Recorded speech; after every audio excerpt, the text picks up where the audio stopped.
الحمد لله الحمد لله وكفى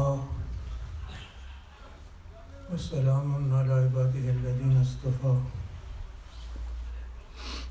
خصوصا على سيد الأولين والآخرين وخاتم النبيين والمرسلين سيدنا ونبينا ومولانا محمد وعلى آله وصحبه وبارك وسلم تسليما كثيرا كثيرا. أما بعد،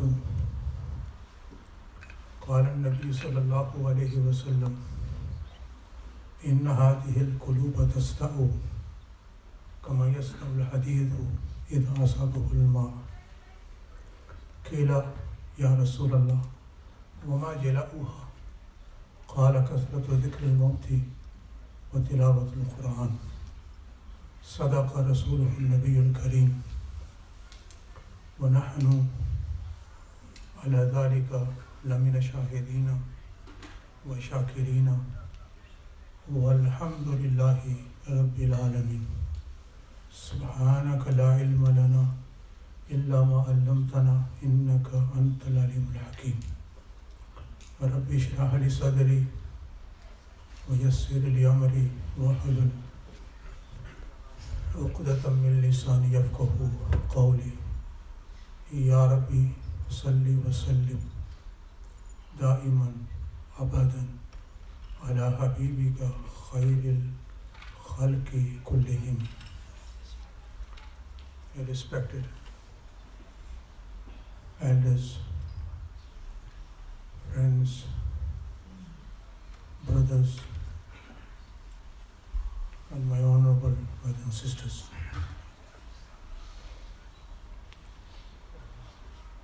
We are very rapidly heading towards the end of this month, which is Shaban, and today is the 15th of Shaban. We have another 14 or 15 days left, after which we will be stepping into the very blessed month, a month which was selected by Allah subhanahu wa ta'ala for the revelations, and particularly for sending down the divine books. Each and every prophet who was given big or small books, they were all sent down in the month of Ramadan. Ibrahim ala Nabina alayhi salatu salam was given small books, and they were sent down on the 18th of Ramadan. Zabur was sent down and was given to Dawood ala Nabina alayhi salatu wasalam, and it was sent down in the month of Ramadan. Tawrat was given to Hazrat Musa alayhi salatu wasalam, and it was sent down at once in the month of Ramadan. Injil was given to Hazrat Isa ala Nabina alayhi salatu wasalam, and it was sent at once to Hazrat Isa in the month of Ramadan. And the Quran, it was sent down from the preserved tablet to the lowest heaven, whole Quran at once. And from there, from the lowest heaven to the earth, by Jibreel alayhi salatu wasalam, gradually it was sent down in the period of 23 years. And the very first revelation, Iqra bismi rabbika alladhi khalaq, when it was revealed to Prophet sallallahu alaihi wasallam and these verses were sent, it was the month of Ramadan. It was the month of Ramadan. Allah subhanahu wa ta'ala selected this month of Ramadan to set down the books and the prophets. So here we find and we come to know there is a great link between the Quran and the month of Ramadan, which means when the month of Ramadan comes, then the entire month, the practice of the believers, besides the obligatories, should be the recitation of Quran. When we look at our predecessors and our ancestors and the pious and the God-fearing servants of Allah subhanahu wa ta'ala, we found them reciting the Quran at all times. They were not limited to the month of Ramadan, and they would not only leave it to the month of Ramadan, but it was their daily practice to recite the Quran. And how much Quran they used to recite, when we read their biographies, we come to know they used to finish daily one Quran. And we should always keep in our minds, on every step, on every corner of our life, we just indulge in sins. And we somehow commit a sin of eyes, sin of our ears, sin of our tongue. No matter which sin is we are committing, we commit sins. And what happens when one sin is committed, a black dot stains on a person's heart. And if he makes a tawbah, if he repents to Allah subhanahu wa ta'ala, then it is cleared and it is washed away. But if he doesn't, and he is so heedless of Allah and Akhirat, and he continues committing sins upon sins, then what happens? Dot upon dot stains on his heart until the whole heart is covered with the dots and it becomes black. It becomes black. So on one occasion, our Prophet sallallahu alaihi wasallam, he said, "Inna hadhihi al-quluba tasta'u." All my companions, remember, these hearts become rusted, just like the iron becomes rusted when the water goes into it. The Sahaba Kiram, they asked Prophet sallallahu alaihi wasallam, "Qila wa ma jila'uha ya Rasulallah?" O Prophet of Allah, let us know and tell us how we can get rid of this rust from our hearts. So Rasulullah sallallahu alaihi wasallam, he gave two things. He mentioned two things. He said, "Kathratu dhikril mawti wa tilawatul Qur'ani." Remember your death abundantly. Never forget the death. Always keep in your mind, I am going to die. This is where we are going wrong.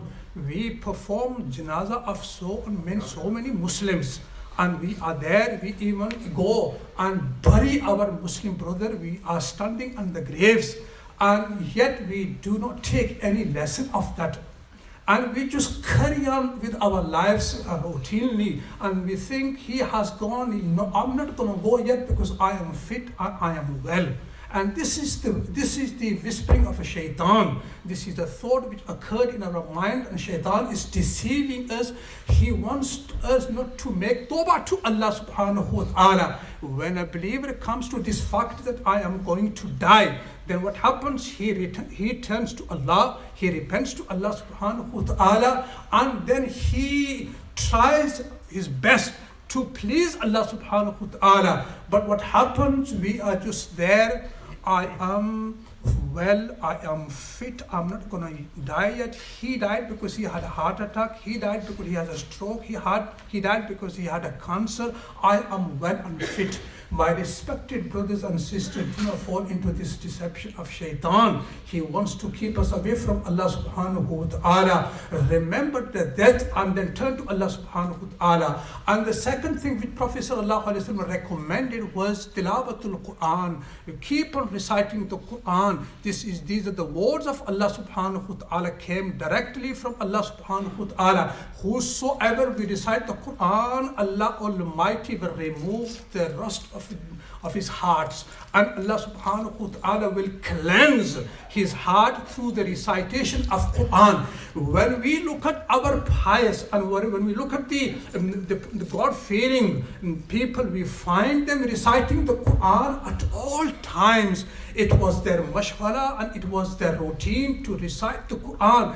They would not feel satisfied if they had not recited the Quran. Today in this day is days by days pass by, days and days and months pass by, yet there are many of us, we don't even touch the Quran, let alone reciting the Quran, we don't even touch the Quran. But we find Ibn Idris, when the final moments arrived, meaning the moments of death arrived, and his families, his members were crying, and they were weeping that one of our members is departing from us. His daughter started to cry, and she was crying too much, and she was saying, I am going to miss my father, he's passing away. The father, before he passed away, he turned towards his daughter. He said, why are you crying? She said, I am crying, oh my beloved father, that you are passing away, I will be missing you. His father replied by saying, oh my daughter, do not cry upon me, because in this very house I have finished and completed 4,000 recitation of Quran.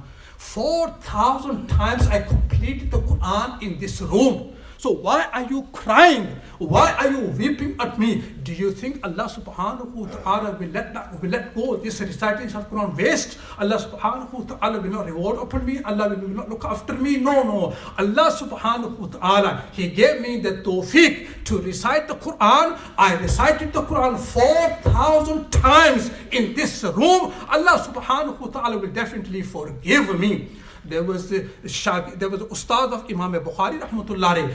You should know Imam Bukhari rahmatullahi had more than 1,000 teachers from whom he took the riwayat and the narration of Prophet sallallahu alaihi wasallam. One of his teachers was called Bayan bin Amr al-Bukhari. He was also from Bukhara, and Imam Bukhari rahmatullahi alayhi narrated some ahadith from him, and it was his Ustad's practice and routine that every day he would finish 3 crowns Qur'ans in a day. Somebody asked him, how do you manage to finish 3 Qur'ans in a day? He replied by saying, I start 1 Qur'an in the morning, and then I manage to finish at midday. At noon I finish 1 complete Qur'an, and then I start my 2nd Qur'an, and I finish that 2nd Qur'an by Asr prayer, and then after Maghrib I start my 3rd Qur'an, and I keep on reading that Qur'an till midnight. I finish by midnight my 3rd Quran. I finish it off.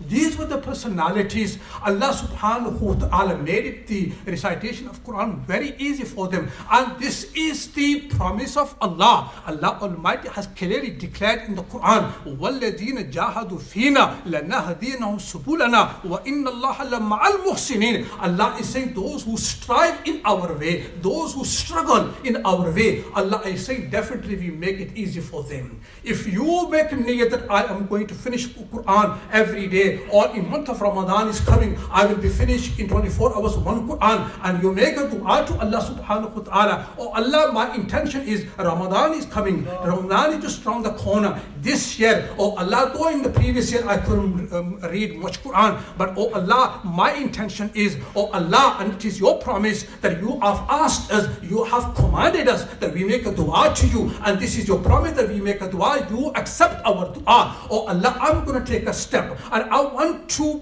complete 1 Quran in 24 hours in month of Ramadan. Oh Allah, I ask you to make it easy for me. Allah subhanahu wa ta'ala will definitely make it easy for you, and Allah will make it easy, and you will be able to finish the Quran in